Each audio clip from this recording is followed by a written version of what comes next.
A win is a win is a win is a win is a win is a win. And we're going to keep saying that as the Nuggets get their first win of the 2024-25 season over the Toronto Raptors in overtime. We're going to try and sound not like entitled doofuses as we appreciate the Nuggets got a win versus the Raptors on the road. Jamal comes up clutch. Jokic with 40. Good times with some still concerning stuff. We'll talk about it on Locked On Nuggets.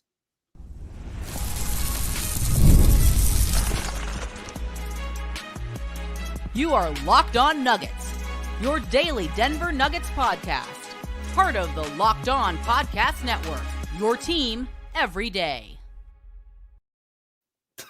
Welcome to Locked On Nuggets, your Denver Nuggets podcast daily. Part of the Locked On Podcast Network, your team every day. Today's episode is sponsored by Game Time. Download the Game Time app, create an account, and use code LOCKEDONNBA for $20 off your first purchase. My name is Matt Moore, here with Ryan Blackburn of Mile High Sports. You can catch him at NBA Blackburn on Twitter. The chat's bumping at youtube.com/LockedOnNuggets for this post-game show after the Nuggets survive a Raptor attack. I love that headline. 127-125 in overtime. Hurricane. I've seen losses that were more tremendous opening comments. Fernando, we're alive. Joe Broussard, faith persists. Just absolutely. I like this one from Oso Blanco. Easy W. There you go. What do you think of this one, by the way? Let me just lead off with this really quick. Jokic with the game-winning elbow. It sucked in the moment that Scotty Barnes caught an elbow. I hated seeing him go down in the way that he did. A win is a win. This even more so, a win is a win in this case because they might have lost that if Scotty Barnes had played. Yeah, I think so too. I mean, look, here's the no, I'm not gonna start with a negative. No. Jokic with 40 points in the win. Another phenomenal performance, back-to-back 40 pieces from Jokic, 10 rebounds, 4 assists, 1 steal, 2 blocks, 3 3-pointers made. I guess the 3-pointers back, 18 of 27 from the field and a +9 in an overtime win. So Joker did the work. All right. Jamal was 6 of 20 from the field for 17 points. 17 points on 20 shots is bad. Like, it's bad. But 9 boards, 7 assists. And I'll just say this, like, I would rather Jamal go out like that than just like 13 points on 14 shots. Like, I'd rather it be like he's pressing the issue. He makes the game-tying shot at the end of regulation, an absolutely sick reverse to tie it and send it to OT. And in overtime, he pushed, dictated tempo, got a tip back, great feed to Jokic, great feed to Gordon for a foul. Like, Jamal Murray made plays. And again, I am not a Jamal Murray defender. It's why I brought Ryan on, so I never have to do it. But I thought that actually Jamal was, if not, he wasn't like Jokic carried them, but Jamal at least contributed significantly to this win. Undoubtedly. I called for Jamal, like 14 shots was not enough in the previous 2 games. It just wasn't. You have to have more responsibility as a scorer, as a playmaker.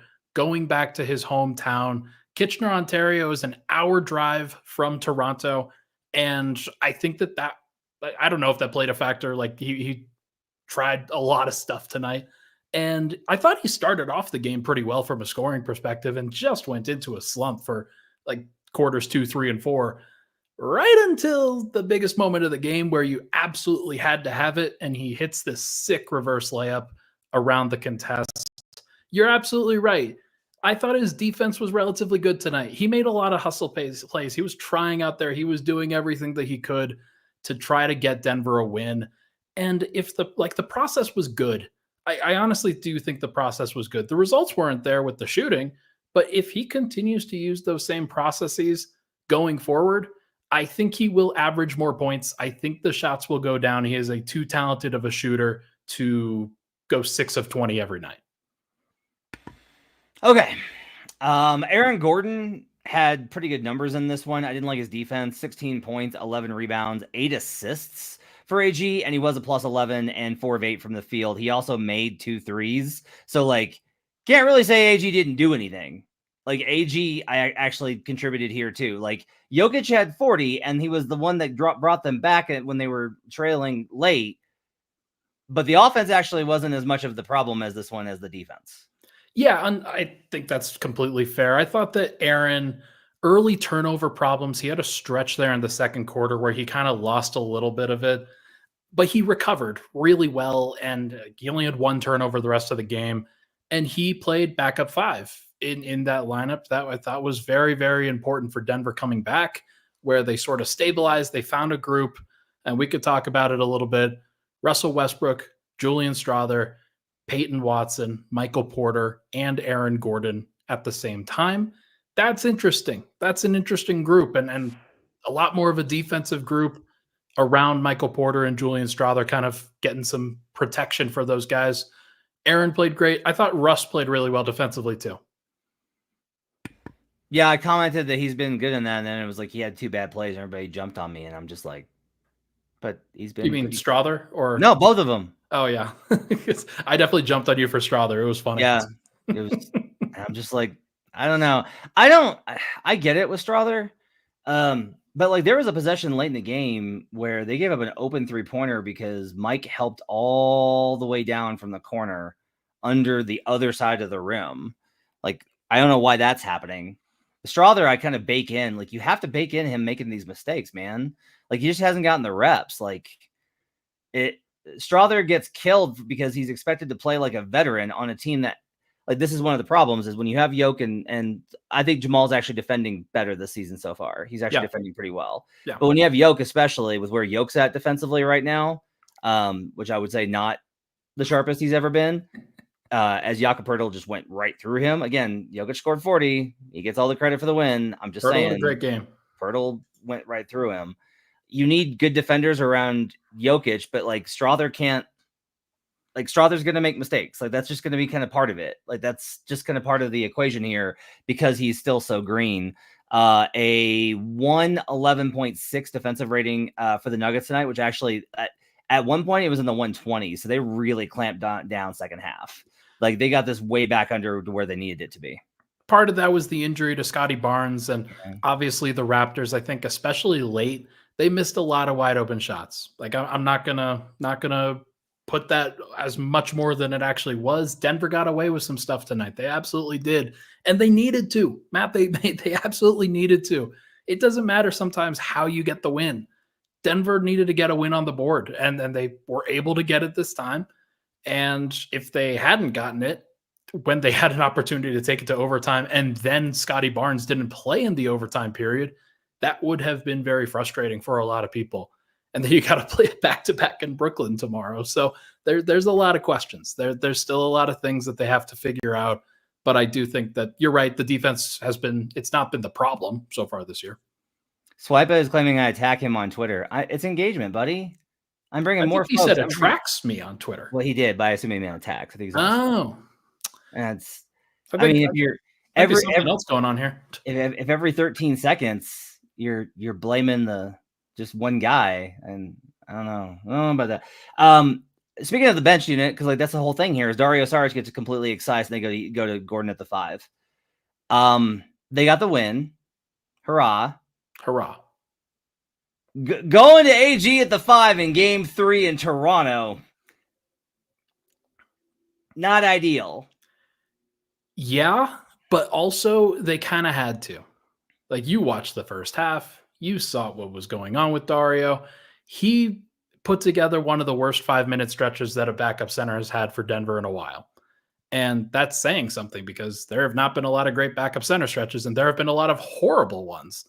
The misses under the rim where he had a smaller guy sealed and then got it blocked, like anyway, that was horrible. He had a missed reverse layup. He's had a couple turnovers. The defense is still a problem.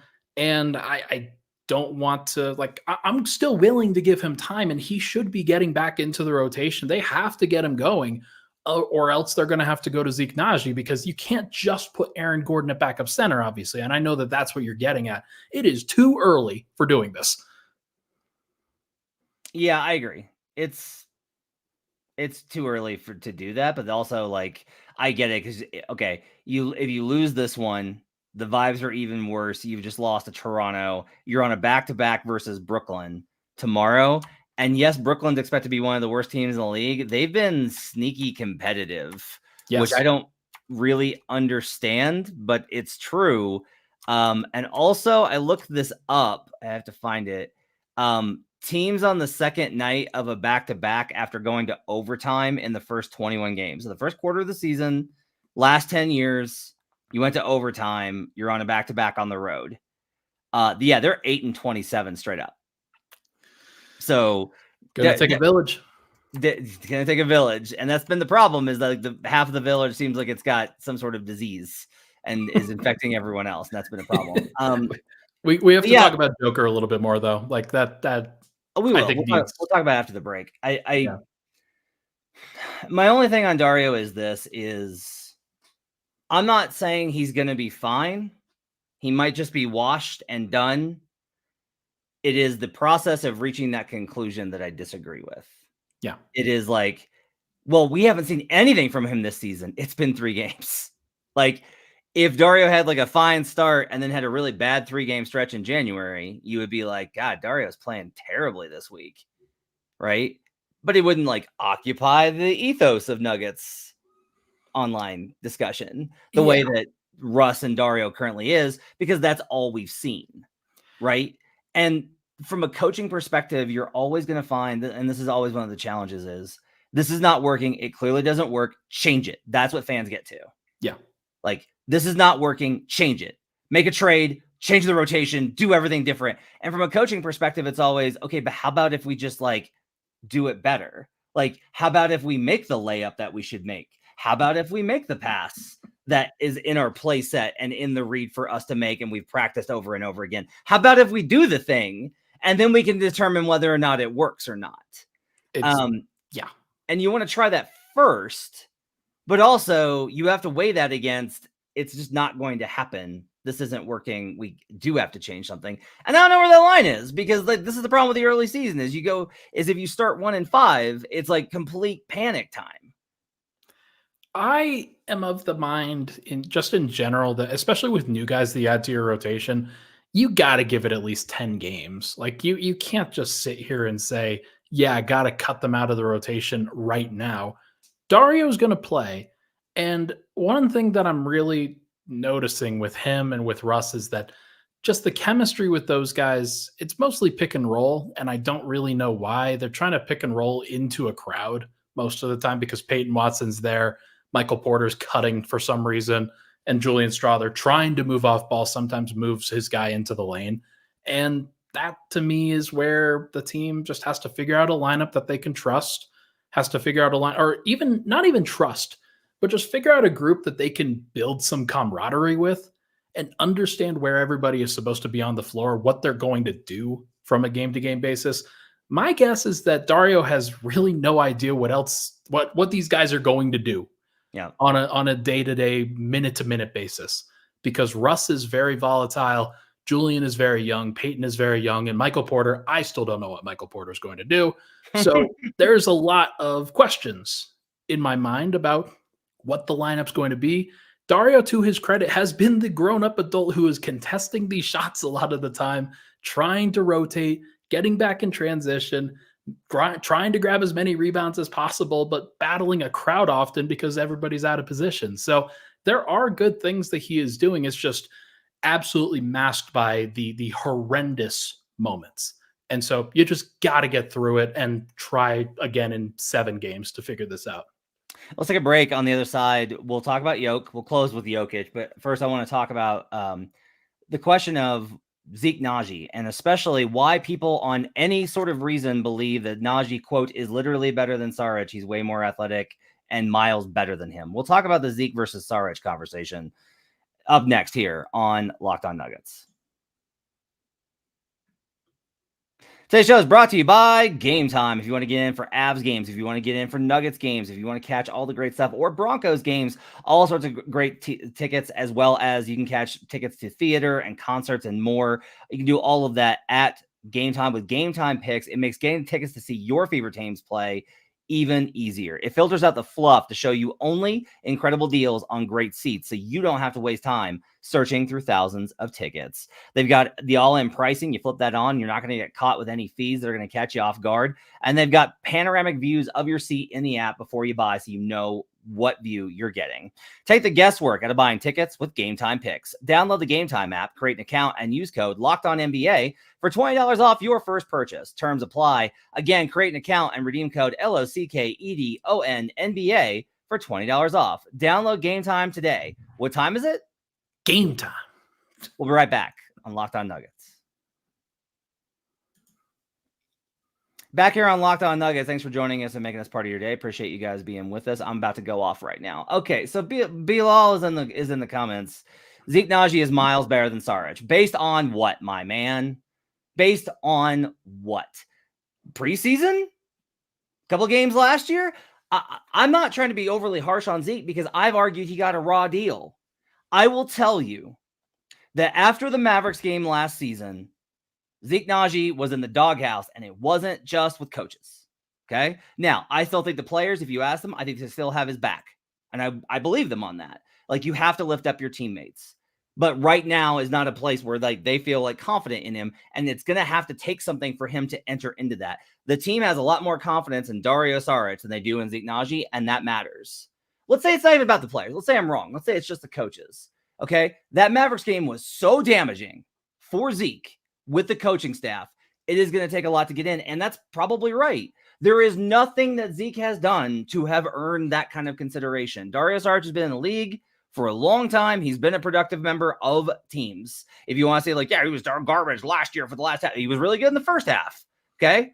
I'm not saying he's going to be good again. And I'm not saying that there won't be a point where you do need to try Zeke Nnaji, because I can definitely see that. And I wouldn't mind if they were like, hey, we want to give Zeke a look here.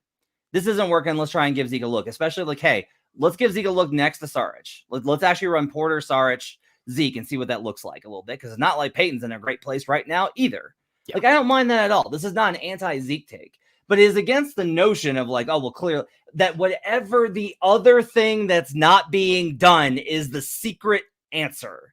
That's what drives me nuts.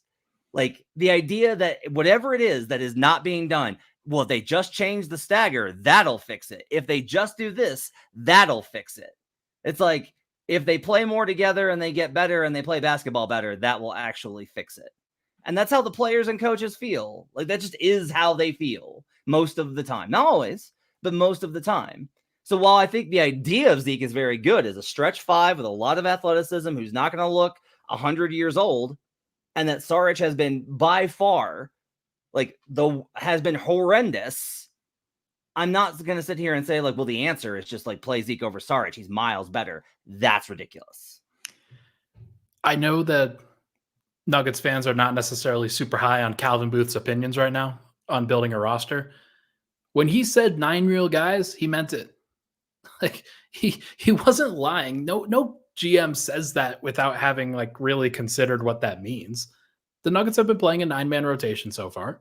They've played 4 guys off the bench: Russell Westbrook, Julian Strawther, Peyton Watson, and Dario Saric.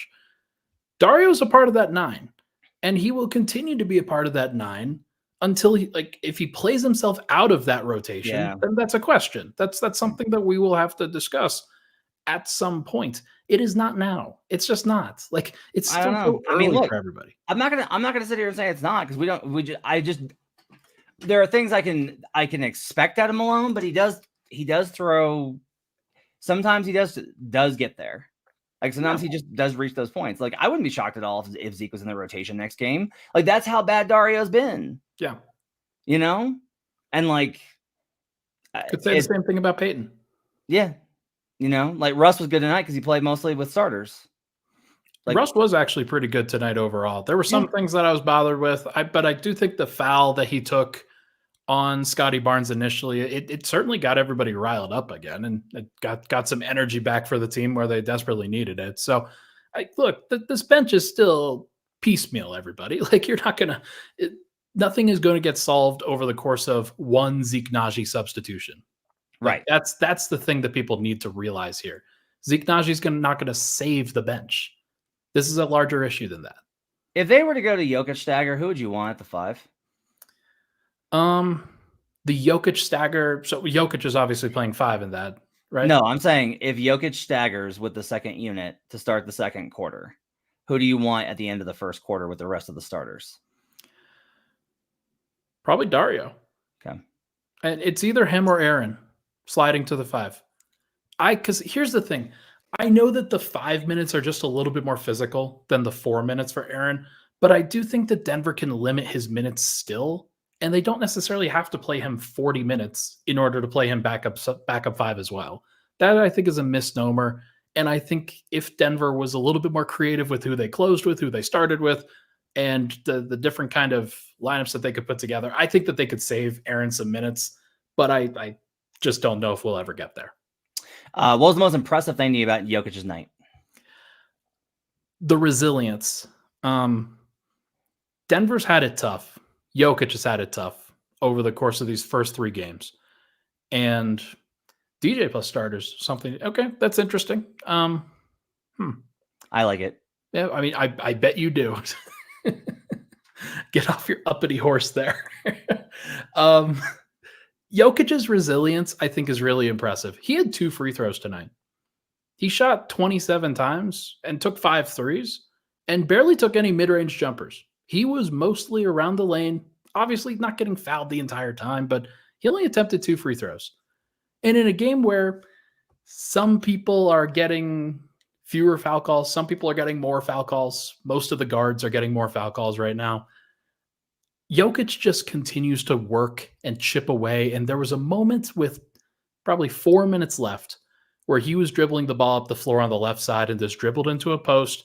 They got into their set, they took their time, and they made a bucket. And then they just worked the lead down through him and found a way to get it done.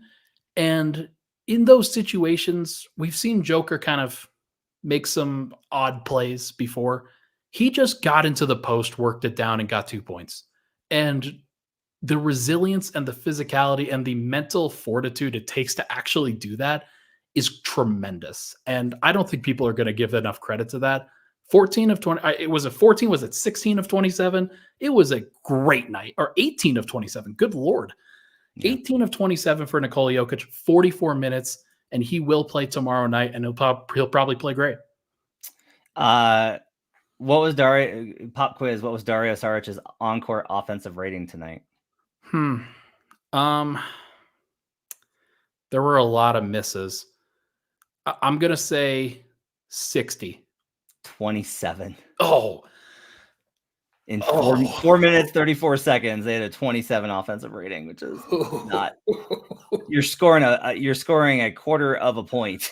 Oh, my heart. I'm so sorry, Dario. It's rough. That is rough. No, to be fair, Mike missed a wide open 3 in that stretch. There are some guys that are just not making plays. And like Mike's numbers were really bad in terms of the plus minus stuff tonight, and that's another and this kind of shows you, because playing Mike with the bench was something that most of the media guys, we were all like, hey, this is a really good idea. Play Mike at the 4 with the bench unit. That'll open up the spacing. And the problem is you're getting killed defensively. Yeah. So it's like, you can't, they have a lot of different problems to still work out. I have one number I want to throw at you. Okay. The number of the day that I used for my article this morning was 24.2. That's the minutes per game of Denver's starting unit so far in 2 games. Mm-hmm. That is 6 minutes per game higher than the next highest 5-man unit in the entire NBA. Okay. And it's just something that Michael Malone can't get away from in terms of playing all the starters together, or playing 4 of them and getting the 5th one back in there as soon as he freaking can. That is just how he has been for the past 3 to 4 years. And I think that at this point, it might just need to be a fundamental shift in how the rotation goes, because clearly 1 starter and 4 bench players, no matter who it is, unless it's Joker, is just not going to fly. It's just going to be bad. And Denver can't have it be this bad all the time. Joker's going to collapse. Okay. All right. So my problem here is that now we get into Joker needs to stagger. Okay. Also, Joker needs to play less. Well, if he's playing with the starters, yeah, you gotta win the first quarter. Gotta get off to a good start. Okay, what about the second quarter? He's got to play with the bench. He's got to hold them up. Yeah. Okay, what about the end of the end of the second quarter? Well, he's got to play. He's got to close out the half strong. Okay. So, like, when is he going to sit down? And this is the thing is, I hear what you're saying in terms of mixing up the lineups more. Who needs to spend more time with the starters? Like, who? All of them. Okay. That's the like, thing. Do It's we really think that Jamal, Christian, Aaron, that trio with Saric and Strother or Peyton, do we think that those are going to be? We think those will be good. I think it's got a better chance than you give it credit for. Okay. I think it's something that Maybe it's one of the problems that Denver has right now is they just like you've talked about before, they identify with Jokic minutes and non-Jokic minutes. And the way to do that, like the way to change that up a little bit more is to play more starters with the bench and try to break up those rotations a little bit more frequently, just so that you're not dreading the 6 to 7 minute stretch in the middle of each half that you have to survive without big fella. Like you got to figure out a way to get away from that if you possibly can. And just one way to do it would be 6, 6, and 6 in each of the halves. And then like you have to survive a 3-minute stretch on either side. I don't agree with this from Ted. If you don't give it a chance, you end up too one-dimensional in the playoffs.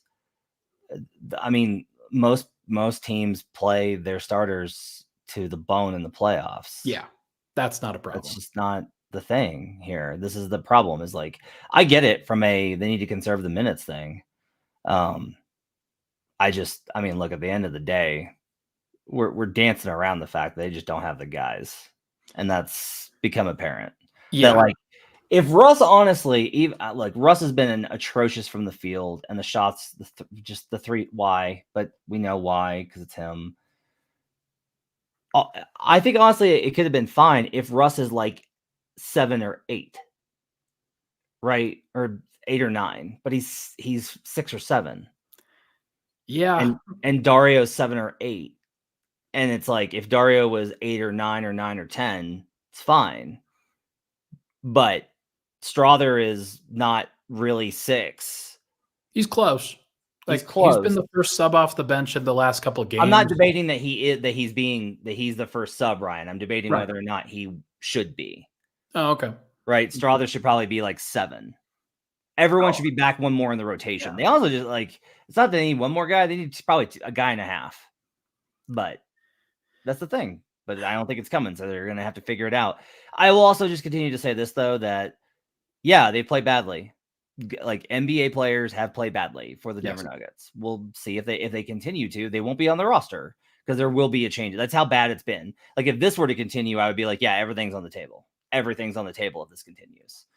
We'll see where the rest of the week goes. Denver's got to figure it out. They've got a back-to-back. If they win the back-to-back, I think that'll surprise me at this point just because they're going to be gassed. And the stat that you just shared, they don't seem like a team that's going to be, hey, let's get back on the horse and really fight against Brooklyn here. Cam Thomas and Dennis Schroeder are going to shoot a lot of shots, and that's going to, I don't know if Denver's going to be able to keep up with them, but who knows? Maybe Denver can get through it, and they've got a couple days off to prepare against Minnesota. At the end of the day, it's game 3, Ted says, and he's right, and they're 1-2. We'll see where they go tomorrow night. Post-game show tomorrow night. You can catch the Locked On Nuggets newsletter in your inbox tomorrow with the 10-piece I'm writing off of this Nuggets game. You can catch that in your inbox tomorrow. Sign up at lockedondaily.com. We'll be back tomorrow night. Swipe will be on with you tomorrow afternoon to do his solo show and give you his thoughts on the game and how much Dario Saric is the devil. And then we'll be on post-game. One of us will be on post-game for you tomorrow night after the Nets game. Thanks for joining us. We'll see you guys again next time here on Locked On Nuggets.